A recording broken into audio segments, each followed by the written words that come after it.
Hi, good evening, good morning, good afternoon, good evening, everyone.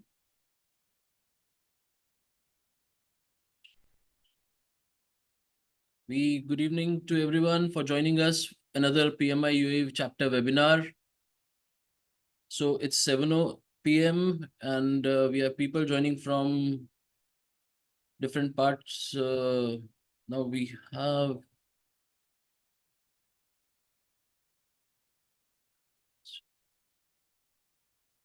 have 73 participants joined till now. 74, 75. We'll start the official webinar at 7:05 p.m.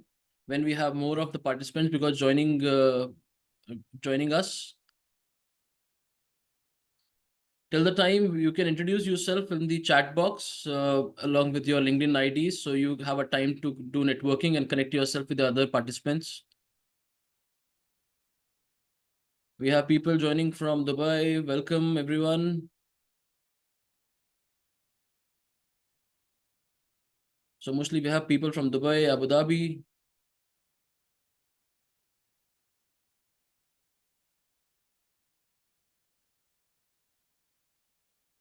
Oh, this time we have more people from Dubai and Abu Dhabi.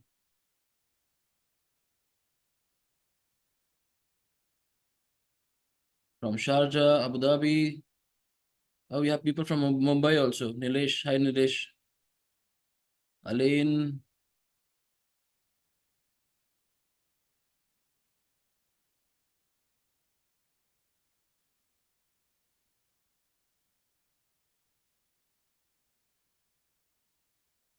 Doha, Qatar.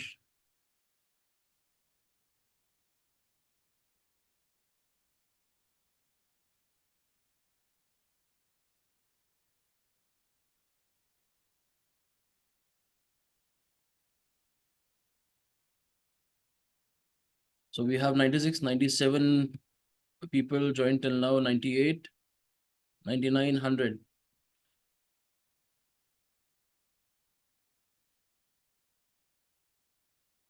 We'll be taking more of 2 minutes to start the webinar. Till the time you can introduce yourself in the chat box, please.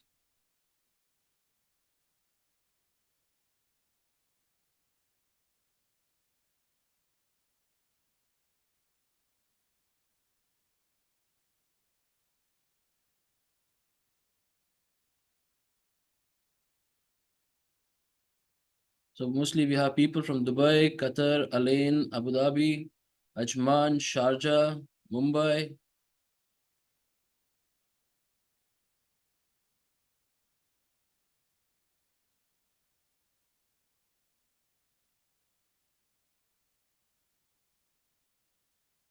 As we have most of the people who have attended a lot of previous webinar.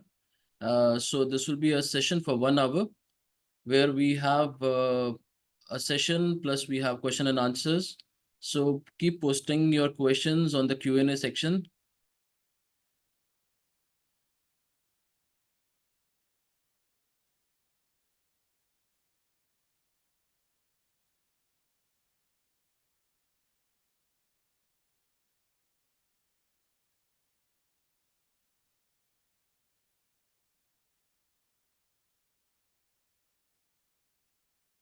Plus, you can subscribe to our social media channels, LinkedIn, Twitter, Facebook, YouTube, and Instagram too.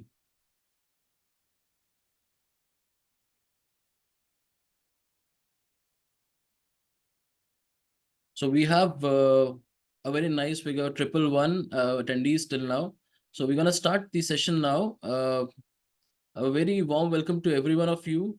Good morning, good afternoon, good evening, everyone.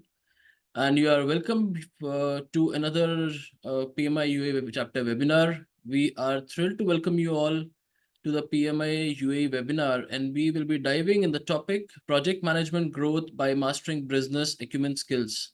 My name is Ankur Arora, and I'm the host for today's session, along with my colleague Mr. Achal Chaube. Before we begin, I would like to thank each one of you for joining us today. And your presence shows that you are committed to learn and have a growth. And we are really honored to have you all with us. So again, to say one more thing, again, we want you to be an active member throughout the webinar. You can post your questions, suggestions, thoughts in the chat box, and your inputs are highly invaluable. Plus, any question and answers, you need to have the question with our speaker. You can post those in question Q&A section. Before we start, I would like to remind that you can keep on introducing yourself by sharing your LinkedIn IDs so that you have a networking with other participants. Let us take it further with our PMI chapter UAE presentation.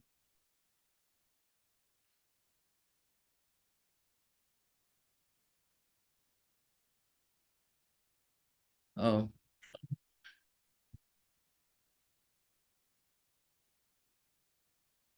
PMI was founded in 1969 by a group of project managers. And again, after 50 years later, PMI is the source and resource for all things of project management. Few important notes about PMI. It is one of the largest professional association in the world. It issues globally recognized standard and credentials, offers training and accreditations, and is a big community. It also sponsors and publishes research throughout leadership and knowledge content. Our chapter vision: empower and influence individual with the innovative project economy principle to turn ideas into reality. Our chapter mission: to disrupt and create value-driven opportunities to our chapter members and partners to become agile, innovative, productive in the platform for the growth of project economy. Our chapter, some keynotes. We are totally 100% run by the volunteers. We have more than 3,300 chapter members. We are amongst top 5 chapters in the EMEA region. We focus on top leading industries and trends. We serving the UAE aspiring community of project managers, PMI certified holders, and the project and program professionals that are seeking the project management capabilities and offering and believing in the importance of our profession.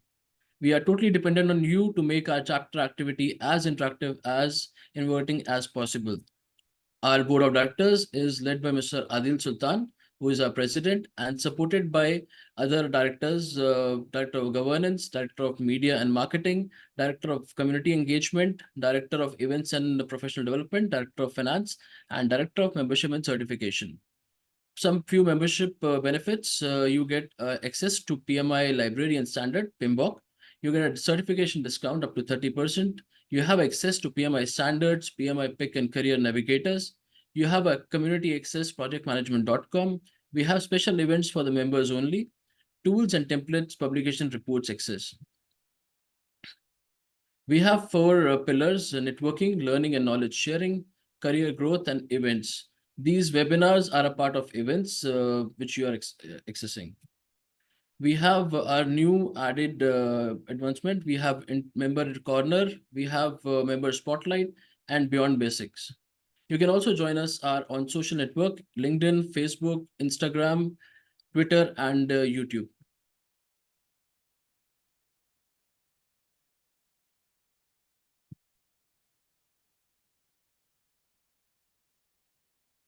Now over to my colleague Achal. He'll take it further. Thank you, Achal. Thank you. Good evening. Good evening, everybody who's joining us today. I'm very happy and quite proud that we are still crossing 100 plus people counting in throughout, and still with a good turnout is near about 131, which I can see so far. So, of course, you know me. My name is Anchal, and I'm being accompanied with the team at the event side of it. So, I would be taking up to introduce our speaker today, and our topic is project managers growth by mastering business acumen skills, right? So what we're talking about here today. So more importantly, in current times where project and businesses are going through this lots of turbulences and unique kind of synergies, we have to explore to see the vital connection between these two important streams. One is project management and one is business acumen, right? So we would have to discover these strategies to enhance our understanding of not only project management to a point, but also business dynamics, and then transforming the project approaches as per these dynamics. So mastering these skills will amplify our situation in many ways, because it will drive our project success with the confidence and precision with these turbulent times and this dynamicity involved into this into project management side of it as well. So with that in mind, our esteemed speaker today, let me introduce him as well, is Dr. Azmathulla Khan. And more importantly, before we learn about him, I think there is a quite of things what he brings with him, and we are eager to know from his slides and his share of experiences. More importantly, he has been in the industry with more than 20 plus years, so it means that 2 decades is a really important thing, that when somebody spent 2 decades, what kind of loaded experience the person will come with. So he has the large experience in complex project management programs and serving the CIOs of Fortune 500 companies in multiple continents, including America, Europe, and Middle East as well. So currently he is into the consulting part of numerous large scale and mid scale companies at the board level.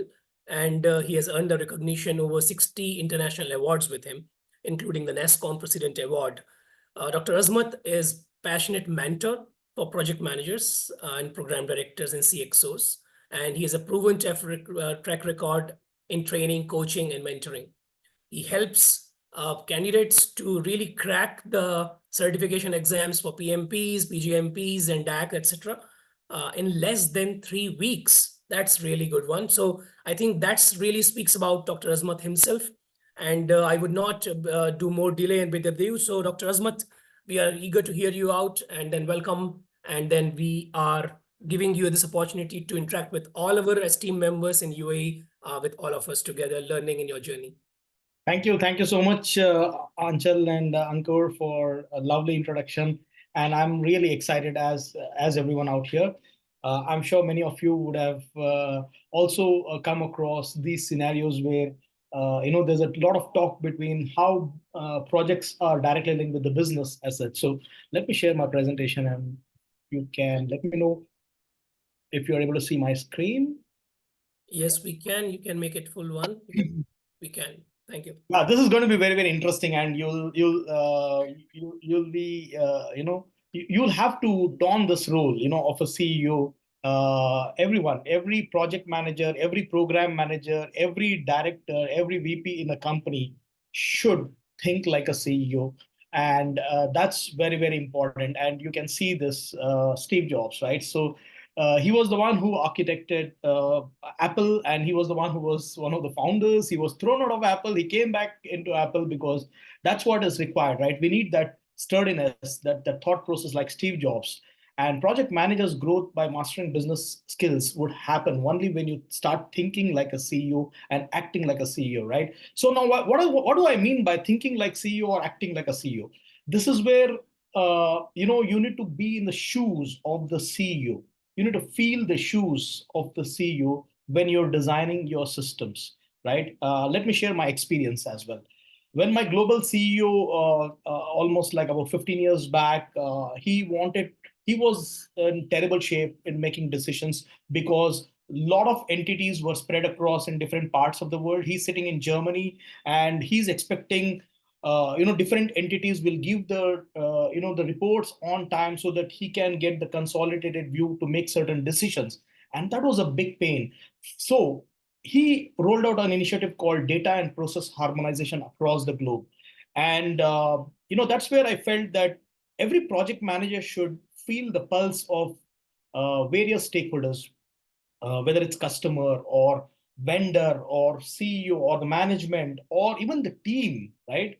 So if we don't do that, then we can't do justification to any of them. We want everyone to win, win, win, win, not just your team alone, right? We want your customer to win, your vendors to win, your team members to win, as well as the management should win. And if we want them to win, we need to feel the shoes of each of them. So think and act like a CEO, think and act like a team member at times, think and act like a customer, think and act like a vendor at different situations, right? So enhance your leadership and strategic thinking by adopting that CEO mindset, gain that financial insight, improve the decision making, and build a high performance team. These are some of the major traits of a project manager who thinks like a CEO, right? So I'm talking about emotional intelligence here. Feel that shoes, right? So imagine the CEO who wants all the data points in one place. So that is where he looked at us as a team, as project manager and the team, that we will support that CEO in terms of getting this done in the given time. And we had to really work through the process, get a lot of business process changes to be implemented, change management to be implemented. And not only that, we look beyond the project go live. Now, most project managers think only till the project end, but not beyond the project end. And that's where your benefits management, thinking about the sustaining the benefits for the organization, is very, very important, right? You would have, if most of you have gone through the latest content of PMI, PMP, obviously you would have felt that this is much better than what it was earlier, because this is focused on business acumen skills as well, right? So with that, let's start with the CEO mindset. How does it work through? CEO is always visionary. CEOs have clear long-term vision and strategic foresight. They think beyond certain timeline. They'll think about the organization, right? And that's what the project manager should do. Your project managers, if they don't think beyond the project go live, you will fall under that 67% of the projects where it goes live, celebrates, but after 3 4 months, it's decided that we need to change the system, we need to implement it fresh, or a lot of those challenges which comes across. You know, the industry statistics which says 67% of the projects fail. Now, fail doesn't mean that the projects have not gone live. Hear me out carefully. Fail doesn't mean that the projects have not gone live. They have gone live, and despite going live, the the management decides that the change management has got messed up. Management decides that the system is useless. Management decides that this implementation has not worked for them, and that's where they change that after 4 months, 6 months, 1 year, 2 years down the line, and that decides that the project has failed, right? Because there's a huge investment. Imagine, let me take an example of a shipbuilding manufacturing company which called me, stating that one of the biggest vendors have implemented it, implemented SAP, and it costed a lot, right? $58 million. And after that, after 4 months, they decided they want to get rid of the system and look for a new ERP. I said, why? And based on that, when we deep dive, we found out it's not the project which was not implemented well. It is some of the nitty-gritties which are associated with the projects which went wrong. And that includes your change management and thinking beyond the project go live, about the sustainment, what kind of licenses they would need, what support ecosystem is being created, and things like that, right? So that's why we need to be visionary.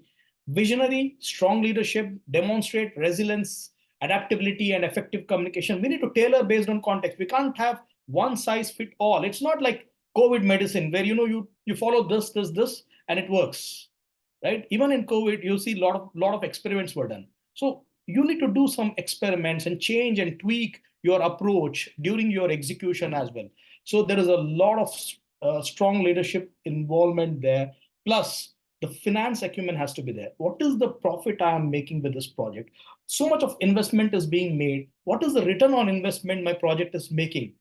Think about a business without any projects. Think about any business without any projects or products, because products will drive more projects, right? So think about Amazon, Uber, OpenAI, or any company on this planet. I'm talking about the product-based companies, right? Of course, service companies are there, like TCS, Wipro, and Infosys, and all, so on and so forth. Each of them are working for the product companies, and product opens up more projects. So think about scenario where there is no product or project at all in any of the companies. What will happen? Companies will sink. Many people would have heard about our Orchid like company which came and went away. Many people have heard about a lot of companies which were very good, and today they're not doing so great, right?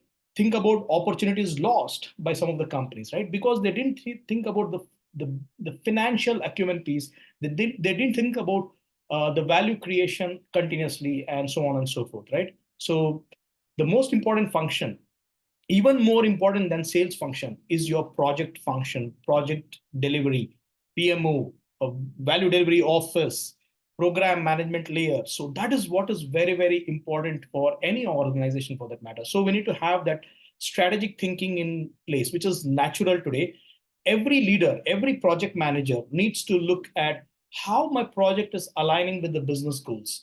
What are the opportunities which are there on the table with my customer, where if I recommend, it might open up more opportunities for our company as well as for the customer. It should be win-win. It should not be we winning and customer losing, or customer winning and we losing, right? Everyone should win the game.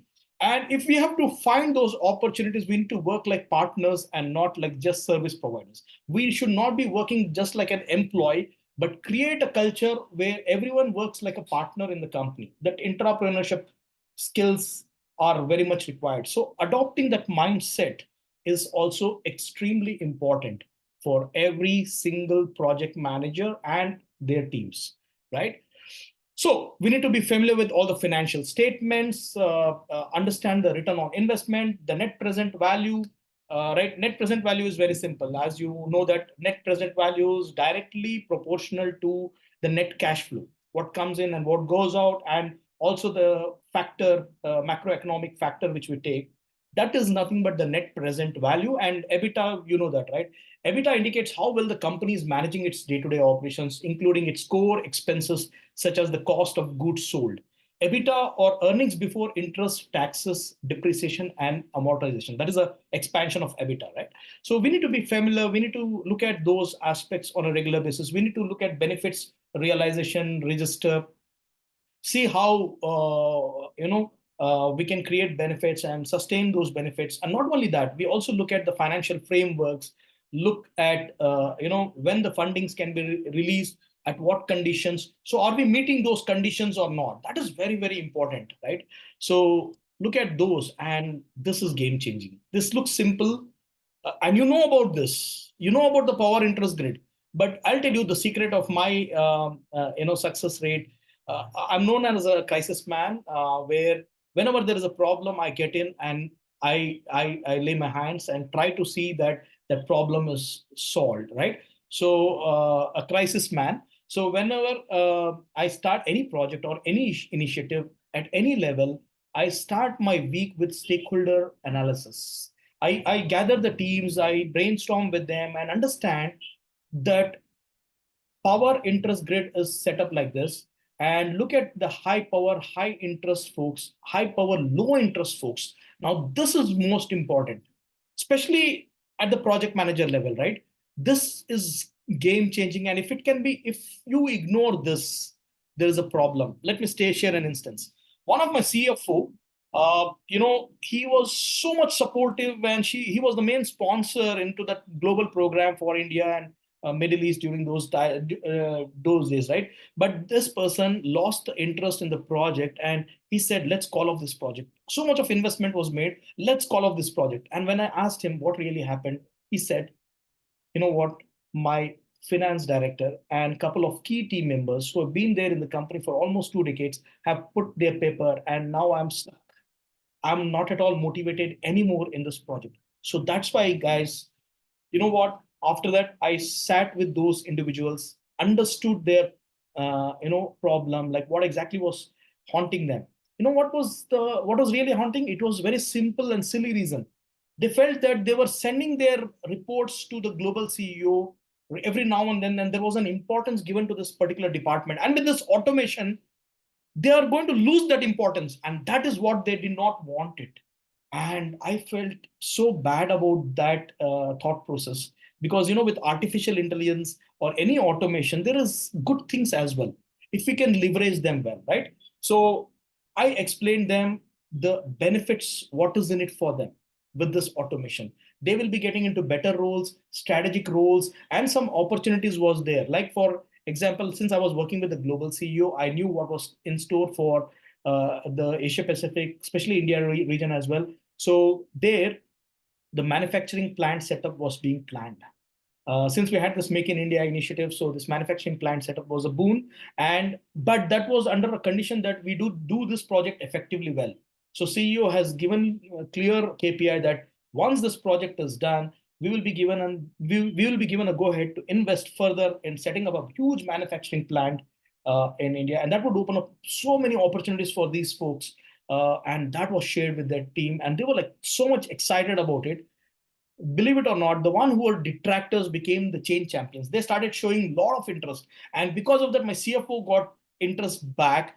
And that's why this stakeholder analysis is game changing. Use this like a tool every single week. Every Monday, when you start the day, start with the stakeholder analysis and chart your people, chart the stakeholders there, and look at where you need to focus on, especially the one which is high power and low interest. Focus on this. If it is high power, low power, high interest, good, but low power, low interest, and if it's team members, really watch out for that, because you don't want your team to lose motivation. And they are low power, but they should not have low interest. They should have high interest. And that's where you need to focus on this zone a lot. And let's do that at the start of the week. And as you move to the end of the week, look at the risk register. This is the heart of the project. This is the heart of the project. If we don't review the risks, the mitigations, the contingency actions, and the impact of the risk on a regular basis, and how we are progressing around that, we are in deep mess. Not only that, look at the opportunities as well. There are rewards as well, right? So what Nokia did is a big mistake. Nokia knew that there is a smartphone requirement in the market, but they were pretty arrogant and they said, "We are so robust." I was a Nokia user for a long time, and after that period, when it didn't move into smartphone market early, Samsung grabbed it. I started looking at other players like Samsung and Apple and things like that, right? So, but look, the opportunity which was lost, huge opportunity. Many millions of people like me have moved from Nokia to other providers because the opportunity was lost. And we don't want to lose such opportunities in projects. And that's why that business acumen is required, right? Think beyond threats, think about the opportunities as well. How do you address them and track them and review them every single week? And that's how you should end the week, so that when you get started on Monday again, you start with a bang, because you have sorted out risks, you have analyzed the stakeholders, you have worked with the stakeholders during that period, and make sure that next week when you get started, again analyze that stakeholders, the stakeholders, and see what is the pulse of the stakeholder. And by the end of the week, look at the risk review. This is game changing. It looks simple, but super effective. And the decision making should not be just like that. It should be data driven. It should be data driven. Whatever you need to use artificial intelligence, go ahead and use. Upgrade yourself, learn those, use data driven decisions, whatever it takes for you, and make sure that the decision making capabilities are strengthened, right, from time to time. I always believe that strengthen your strengths. You might have weaknesses, it's fine, but try to strengthen your strengths as much as possible. And that's very, very important trait. And this is very important. Leadership is not about one way, it is not about one style. It is about being chameleon.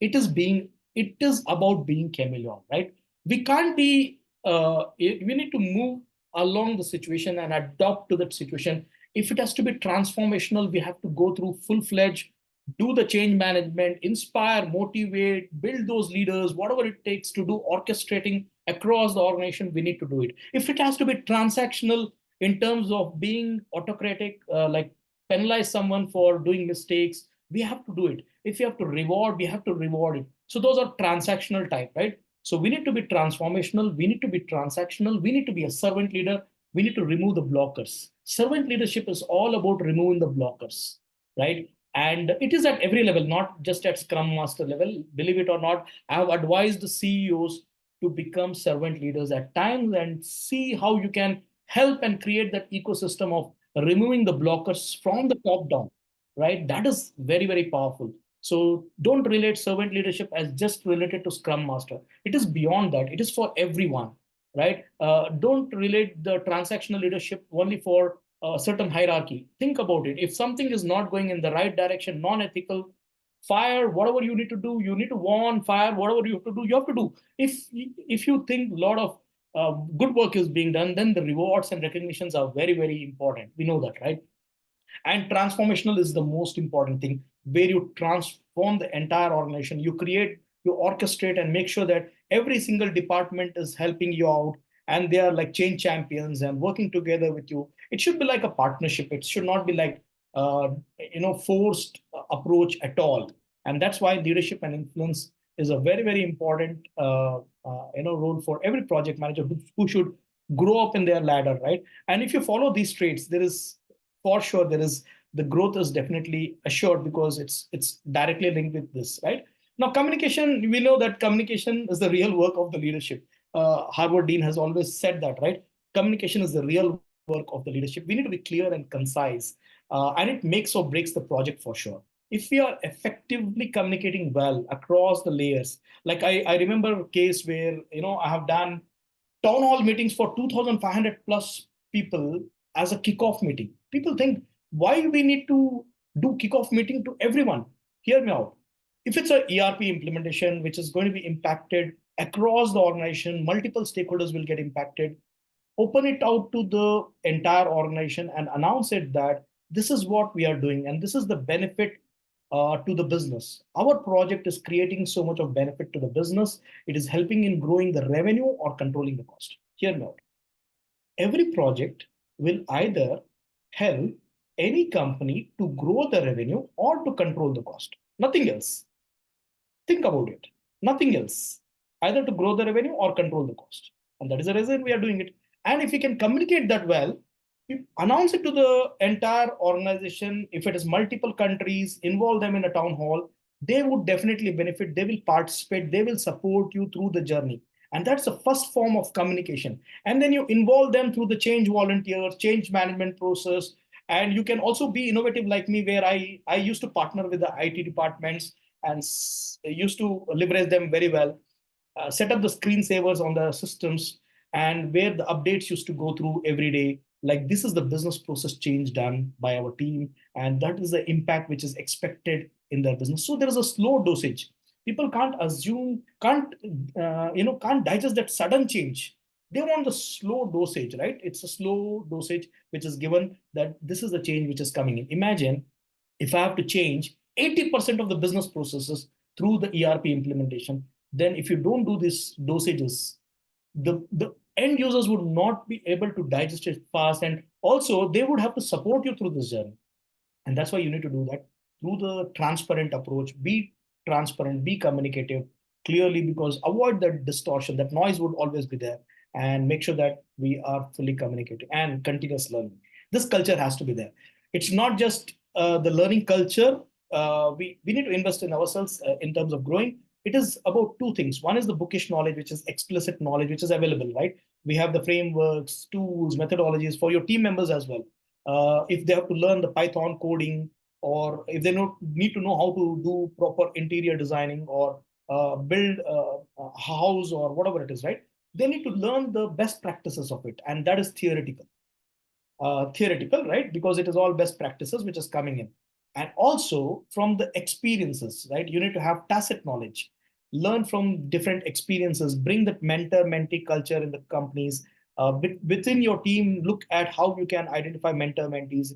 Within the organization, you look for it. Outside, you look for it. There are so many mentors who are ready to support and help during this period, right? So having an explicit knowledge, which is your bookish knowledge or best practices, know how to write the coding and everything, and the tacit knowledge, the experiences which comes in, will balance it really well. 20% of explicit and 80% of tacit, that makes it more powerful, right? And that's the kind of a culture which is expected in today's world for project managers to really build high performing teams and grow up the next ladder as well. Because the moment you start doing it, you're creating self-organized, self-improving, and self-learning teams. And that is a culture which will push you and your company to the next level, because the growth is certain. When company is growing, obviously you'll be growing because you're thinking about the growth of the company every now and then, right? And like, if you want to really get in touch with me, these are my contacts. But I would like to open it for questions rather than anything else. So I'm done with the presentation. Thank you so much for patiently listening to me. Thank you, Doctor. Thank you, Dr. Azmat there. So it was a quite crisp, precise, to the point, as you were mentioning around. So I think that was really informative. And I think that we will begin with our question answer round so far. So I invite audience and the attendees who have gone through this with their full attention, encouraged to please put out the questions on the Q&A section. I got one. I think it was already answered to a point, but Dheeraj has asked over there about the piece of communication, which you covered later on the slide number 4 around there, that how the communication come in this ladder, and we cannot escape it out in terms of stakeholder, not only identifying the stakeholder, but the putting that layer of communication with the flavor on the stakeholder levels, low power, high interest, that way. Yeah. So I think you would like to comment anything on it, just to add on it, just in that Sure, case. sure. Yeah, Dheeraj, I think it's a very good question because communication is continuous. It is not one time, right? There is a saying, uh, Rome is not built in a day, right? I will say that Rome took centuries to build. But my statement is very simple. Rome is built every single day. And that's how the communication works, right? Communication needs to be systematic. You have a dosage of communication. Sometimes you will not get everyone convinced with that communication. And even if you can get them convinced, it will change. It's a human behavior, right? Today you might be supportive. Tomorrow you might be you might be just opposite. You might not be willing to support this project at all, right? And it's very, very common thing, believe it or not, from my experiences of multiple projects across the globe. And I've seen that time and again, the people who have been supportive will drop the interest level at a point of time. Somehow that interest level drops. And some of the things will be quite confidential that you can't just communicate upfront to anyone and everyone.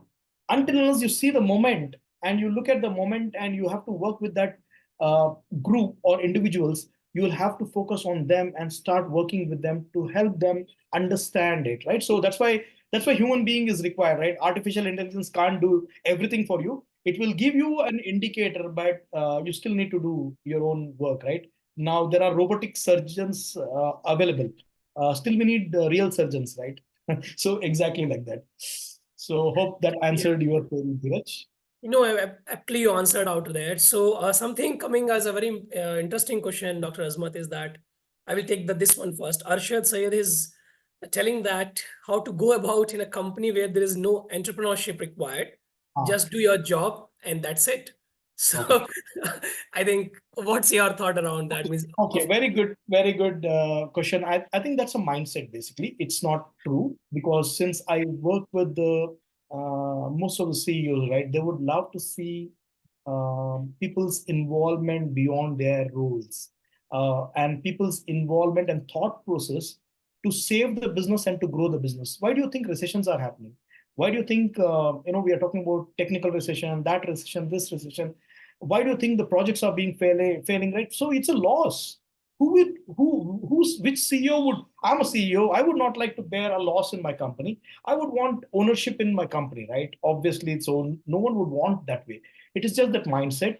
I would recommend have means you should have a conversation with your next level and skip level as well. That it should be a flat hierarchy where you open up conversations with them, discuss with them, and see how you could really play a bigger role than what you have been playing if you have the potential.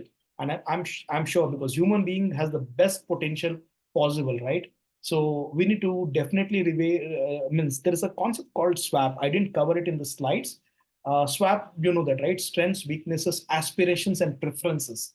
This is one of the technique where you understand the aspirations and preferences of each team member and see how it can be aligned with the business goals. And this should not be just done for your team members, but you should also get it done for yourself when you're working with the C level or next level people. So it's very, very important that we all think like business owners, we think like entrepreneurs. That it's called intrapreneurship. When you're given salary from a company and you're working for their business growth, then you are thinking like an entrepreneur, right? So we need that for sure. So I think just would like to add one more point there to Dr. Azmat's statement there. I think, that's, if you just think more deeply and we'll go to the West, for example, this whole organization behavioral theory was brought in the early 1970s, where they were talking about how to engage the employee with this mindset, exactly what doctor was telling about. So they started with the concept, one of the concepts which is still prevalent in the West predominantly, is the ESOP. So the giving the stocks of a company as one of your perks over there. Why?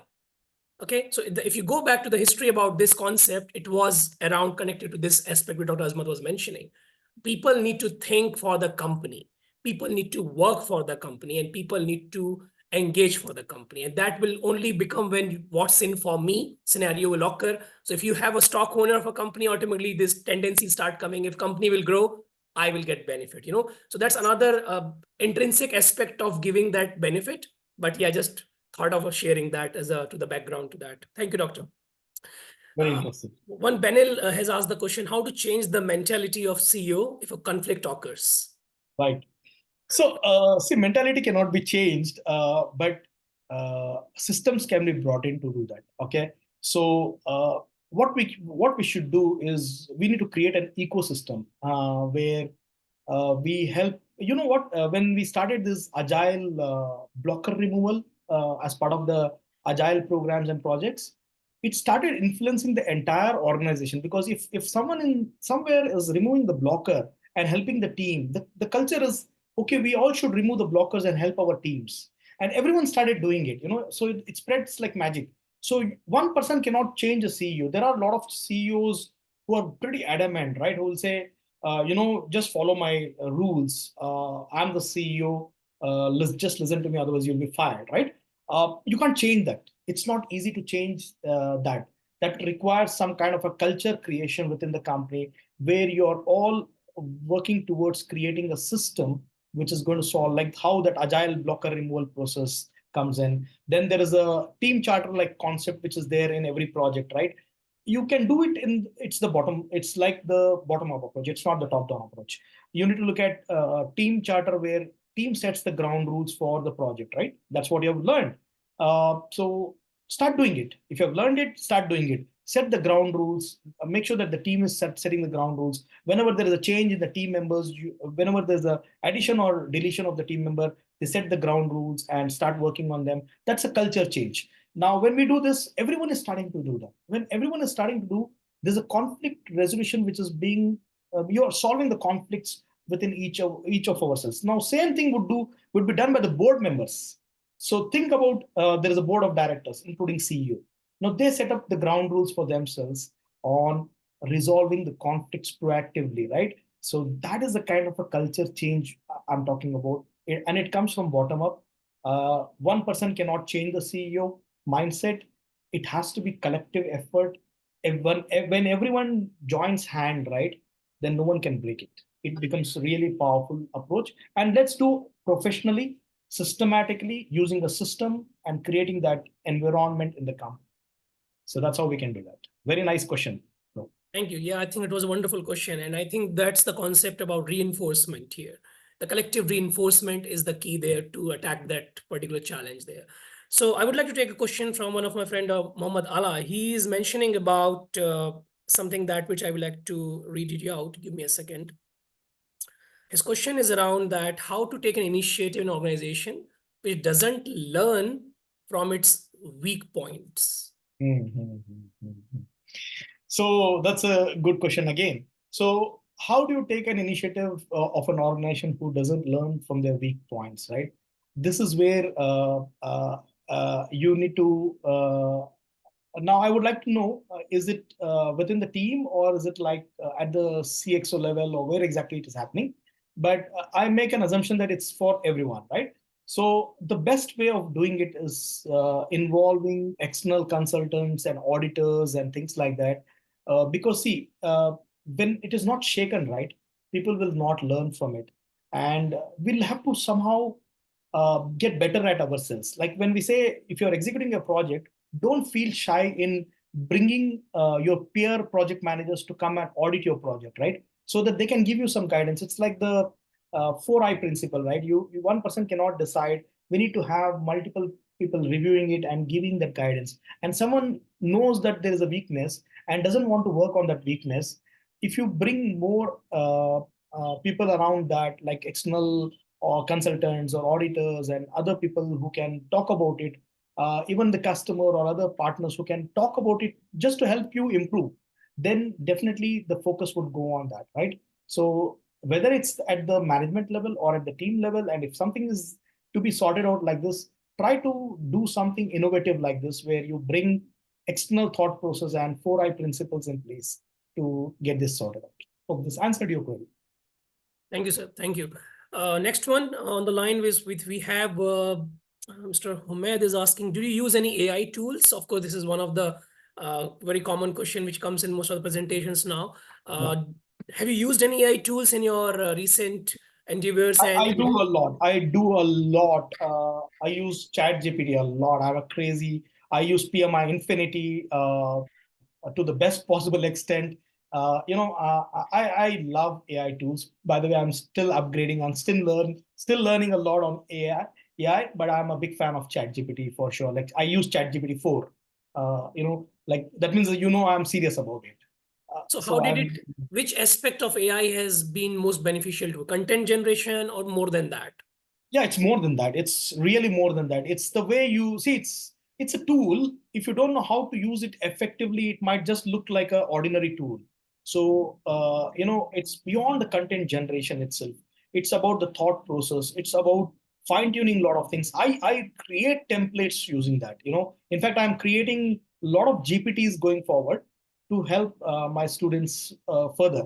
So I'm using it really well. Okay. So definitely it's there, and there are other, if you go to Teams, you'll see a lot of apps which are there, and there are artificial intelligence based apps which will help you to record your meetings and a lot of other work as well. So it will save a lot of your time and energy. It's like your assistant, virtual assistant, and it is going to be very helpful for project managers, and not only for project managers, including a project team, right?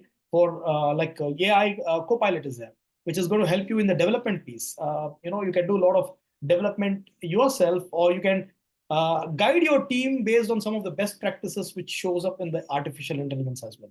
So there are a lot of benefits of artificial intelligence. So I would Sure, I would strongly say. absolutely.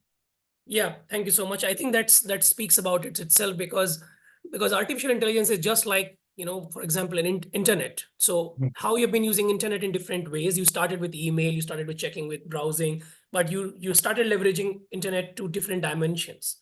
So same will apply to the AI, and the benefit will come to the responders or to the people who are consuming it based on their aptitude and their learning levels, as just like how far we can go in internet, right? There's a similar concept. But thanks so much. Fatima is asking a kind of good question, but it's on a funnier way to me. As about the people take project managers not that seriously because they talk a lot. It's again assumption. It's a perception thing. So and then they don't respond to the communication attempts which happens by these guys. Right. What can be done about it? So I'll tell you the major reason for this is because project managers step down into their roles and become coordinators and not real problem solvers, right? The moment a project manager is more analytical, deep diving, really caring for the business, thinking about other people's success. We know about the business context, right? Like if I can get into the shoes of the customer, and I'll share a very important instance from Saudi Arabia, right? When I was there, there's a company. It's an engineering, construction, and operations company, where when we implemented an ERP project, they're a sister company of Aramco, so obviously they would say go for customization. They recommended to do a 10 and a half months customization to fulfill some of the requirements. But after deep diving, project manager needs to do that. Project manager should not just take the requirements and start implementing. Be a real consultant there. I found that we can do the same thing through a standard module called ISECO, Engineering, Construction, and Operations module, and that can be done in 1.5 months and not 10 and a half months. So there's a huge difference. So much of cost and time would be saved for the customer.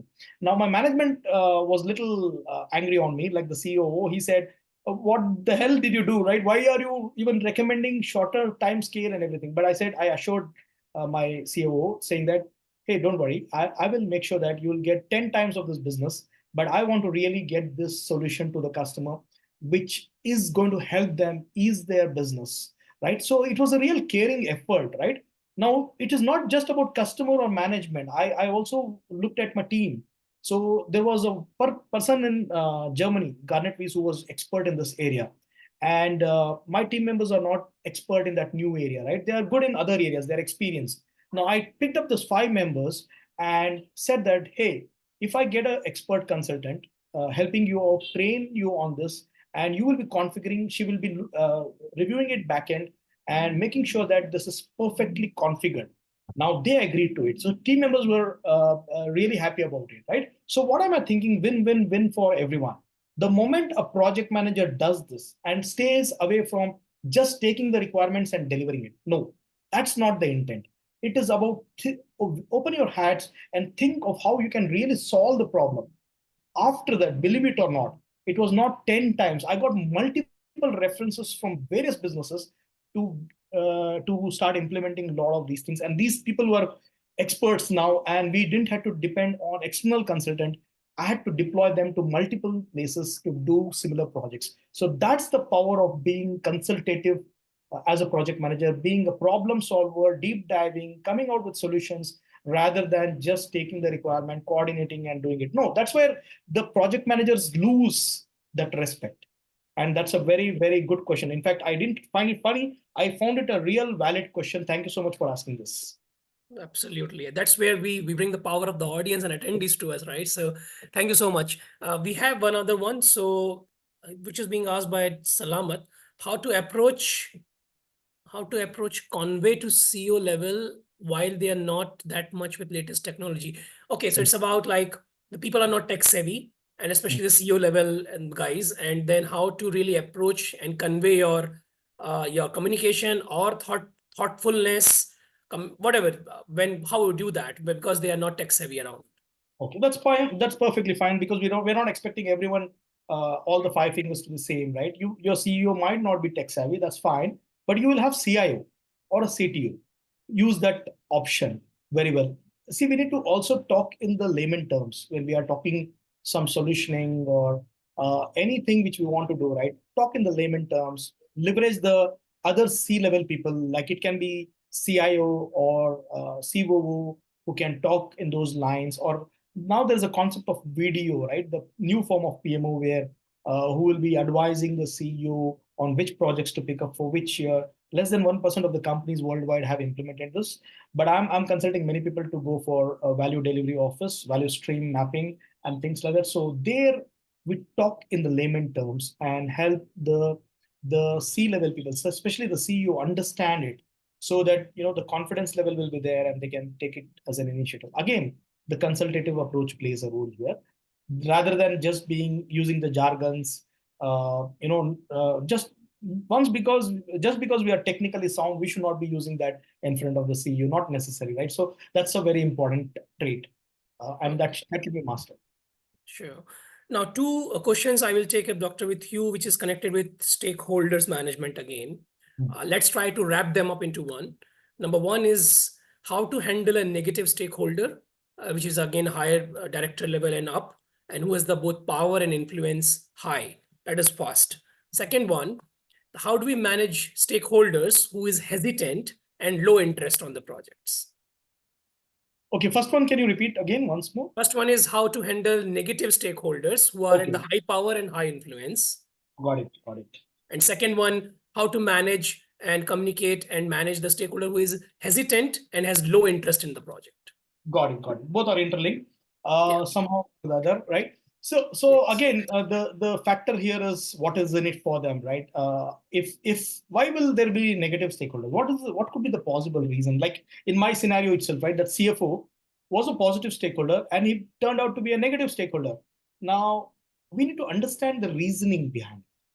Why someone is losing that interest. Speak to them, guys. There is nothing better than communicating straight away and take a one-to-one, take a casual walk, take a coffee meet, or whatever it takes for you to really understand the nitty-gritties. There's nothing to lose but everything to gain when you have a conversation. What we do is, if someone is negative, right, we'll just stay away from them. That's bad. And that's what we should not be doing. Even if it's a different level, at a director level, I'll tell you, I had scenario where in the customer workshop, two senior folks in the customer workshop were not aligning with the requirements. You know what I did? I simply asked them one question: how is this requirement of person X relating to the business goal which was defined by the CEO? Then the same question with the other person as well. You know what? After that, they started aligning well. So it's all about building that shared understanding is very important between the senior manager, especially if it's a director level and above. More so, we need to be very, very, very cautious. We can't hurt them, but we can ask them questions and ask them openly and make sure that they tell why they are not showing interest in it, right? So there are ways to do that. A couple of ways is what I explained, like take them into a casual walk and check it out with them, what exactly they intend to achieve, why they think it's not for them. Like you should make them feel that it's in it for them, right? Something is there in it for them. And the other area is to link it to the business goals again and again so that no one deviates. See, if you are focusing on individuals, right, we always are in problem. Focus on the goals, focus on the value, everything will get sorted out. The best and most effective way of handling any conflict on this planet is stay away from individuals. It is nothing personal. It's everything to do with the value, with the problem. And as much as possible, you can focus on the value and the problem. We will sort it out together. But the moment you focus on the individual, right, this person did it, that person did it, that's where the real problem comes in, because it hurts. It's an egoistic matter, right? People are quite egoistic and they will take it to the heart, and that's where we get lost. So other one is the low interest and hesitant stakeholders. Same, low interest, hesitant, low power, low interest guys, right? Is that the one? Yeah. Okay, Yeah. low power, low interest. If it's a team member, then it's a big problem. If it's other than team members, you can still manage it because it's not going to have a serious impact on your project. But if it's team member, definitely you need to have a discussion like one-to-one, understand, because your team member cannot lose interest, come what may. Maybe someone else might have lost interest. You speak to their manager and see how it can be sorted out. But your team member should definitely not lose. Right, right. So just one thing is coming to your company name. I think somebody's asking that what is the history behind your company? What is the meaning of One Demi? And do you offer any Okay. mentorship program one-to-one as well? Just a question Yeah. on there. So yeah, it is going to be a marketplace, like a Uber-like marketplace for global mentors and project managers across the globe. I have a lot of mentors from US, from Canada, from Middle East, from Australia, from India, and other places as well. So I'm building that ecosystem where because there are 67% projects failing across the globe, right? I'm working with some of the corporates as well. In UAE, I have Nawa Energy. I did some very nice benefits realization management. I'm also working on the portfolio management program as well for them. So basically, I'm really supporting companies to implement the project successfully, not just get the credentials, but post credentials, how we can implement the projects. So One Demi is going to be a one-stop hub for connecting the global mentors and project managers in one place. Over a period of time, they should also open opportunities for consulting for project managers who are mentored by us. So people can trust these mentored project managers from our ecosystem. That's the whole intent behind One Demi. It's going to be beyond training company. It's going to be more into consulting space and helping hand-holding companies in implementing the project successfully, be it in construction, be it in IT, IT, software development, be it healthcare or other areas as well. Okay, thank you. Thanks for the information, Doctor, about your own organization there. Abu Bakr is asking about, I think a business acumen mostly is needed before the project begins and when the business case is being created and all that time. But once the project goes into implementation area, then where the lot of constraints and the planning and scheduling and the slippages and changes will lead to what is called an agent problem. Do you agree with it? It is not an agent problem. It is the overall planning problem itself, right? Because if you've not considered a lot of factors during planning, it might end up into poor execution as well. What does not get planned well will never get implemented properly, right? So planning and be watchful about these important areas to focus, like stakeholder analysis and risk review continuously. If you let it go, right, everything will be going out of control. So planning really well, using the experts is very, very important. Don't plan alone. Even if you're an expert project manager, try to bring other consultants, other experts, other team members, involve them, and you'll get to a better planning than you do. Yeah. Yep. So I think in a sort of Abu Bakr, there's his agreement that the business acumen is needed at the planning stage itself, so Yeah. that we don't end up into the execution fallouts there that way. Absolutely. Okay, so we are at 7:59. I would love to take more and more all the questions so far. We have answered about 10 questions so far. Quite a few are left around that. Okay, Let's I cover think. them. Let's cover them. It's okay. We'll cover them. Okay, so I think we have how a company branding will affect to CEO. I don't know, how does it map Um, that to? it doesn't much because see, I'll tell you what. It is all in the mind, right? It's in the mind of your customer who's paying you. It's in the mind of your vendors who's supporting you. It's in the mind of the people who are contributing. It's in the mind of the management as a whole, right? So you together build it. Even if you have not built it over a period of time, you always have an opportunity to build further. And company brands are built based on perceptions, based on the experience which you create, right? The more better experience you can create for your customers, your team members, your vendors, it builds your brand. And by means staying ethically strong and create that experience where they feel that they need to connect you and not anyone else. That's the brand building exercise, and it's not only CEO. By the way, guys, everyone should together contribute in the brand building. Everyone, right? So everyone is the face of the company. Okay, so any high level tips to build a successful PMO? Oh, yes, indeed. There are multiple levels of PMO, right? We know that, typical supportive PMO is who gives the templates and tools and expects you to start using it. Maybe a little bit of coaching you do. There are controlling level of PMO, the next level, who will not just give the tools, templates, but also they would probably review every week how it's progressing and all. And they are more into audit point of view. But again, that's painful at times, because if you're just giving me tools and reviewing, probably I feel that I'm a policed. There is a policing, right?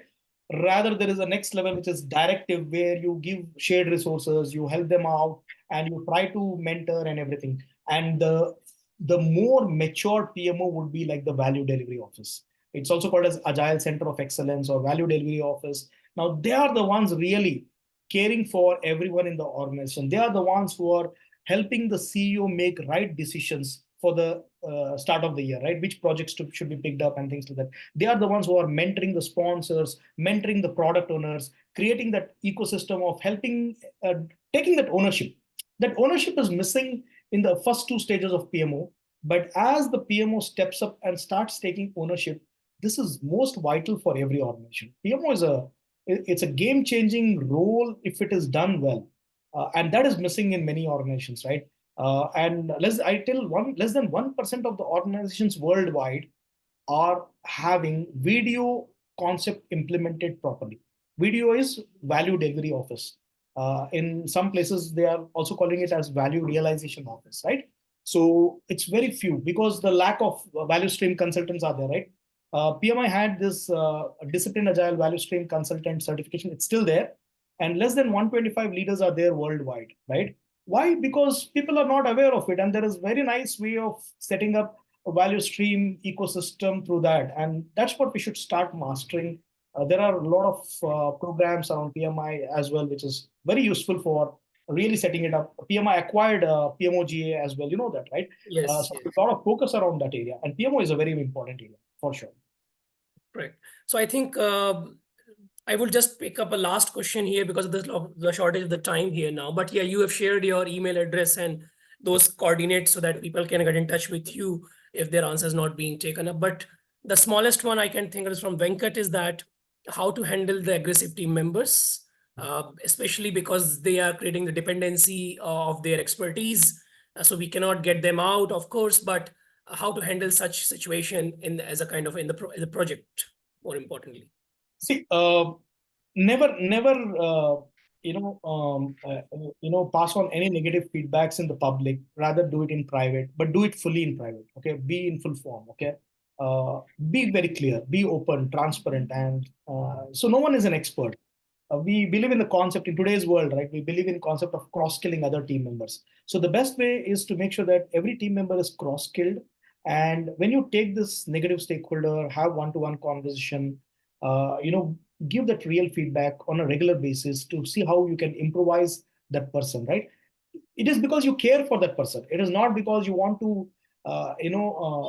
actually demotivate or someone, right? You really want to care for that person, and do it with a caring attitude, that you really want to care for that person. And if the person is not willing to gel well with the team, he or she is not working together to create the team charter and work together to proactively solve their own problems and help through the project, then you'll have to let the person go. Because you have to be strict at times, right? You can't be just always very nice and very collaborative. It's a business at the end of the day, guys. If that doesn't get fixed, one bad apple can spoil the entire tree, right? So we don't want that to happen. If someone is not solving their attitudes and everything after warnings, then you have to let them. Thanks so much, Doctor. So I think before that I close it, my key takeaways, of course, whatever you shared is more important things is that we are the CEO hat, of course, when we try to do the things, and having business and financial acumen is key. You mentioned that. That's most of the PM sometimes sideline it out. Stakeholder and risk management metrics is, of course, the day in, day out of we need to have it. Influence, chameleon effect, servant leadership you spoke about with the syndrome effect of slow dosage of these surgical projects, and that way that's so important one. And then last, the continuous learning and developments, which all we are doing together here again with shared knowledge sharing here. Thank you so much, Doctor, for sharing your lovely views. Over to you, Ankur. Hey, thank you, Achal, and thank you, Dr. Azmat. First of all, I mean, it was a very informative webinar today. I mean, if I can see from the comments, people have really enjoyed and they have learned a lot through you. I mean, maybe from next Monday, they'll all be thinking like a CEO once they reach office. They'll have they'll be a visionary thinker. They'll try to have a strong leadership. Again, as Achal said, that financial acumen, they'll try to implement it. Plus, they'll try to find stakeholders through which the project might get hampered, or there is a review they can do it. Plus, the decision-making capabilities that Achal already discussed, your communication skills, be communicative. And second thing is that the new thing you have told to be meld with the other departments, like slow dosage, as you said. Plus, I would like to thank for putting a light on project manager growth by mastering business segment skills. Now, I would like to take a moment to thank deep appreciation to each and every one of you for joining us tonight and making this webinar a successful one. Also want to appreciate our marketing team for posting these webinars online on the websites and social media. Special thanks to our PMI volunteer membership team, outreach, volunteering, and finance, whose support made these webinars possible. And before signing off, special thanks to Amir on camera, Achal, and Reena. Thank you, Doctor. Thank you, everyone. Thank Thank you, you. everyone. Thank you, all the people who have Thank you for hosted, and joining. every single participant for patiently listening to me. And you can Yes. connect me on the LinkedIn, guys. Thank you so much, once. Thank you, everyone. Thank you for Thanks joining. everyone. Have a lovely night ahead. Go ahead. Bye-bye. Thank you.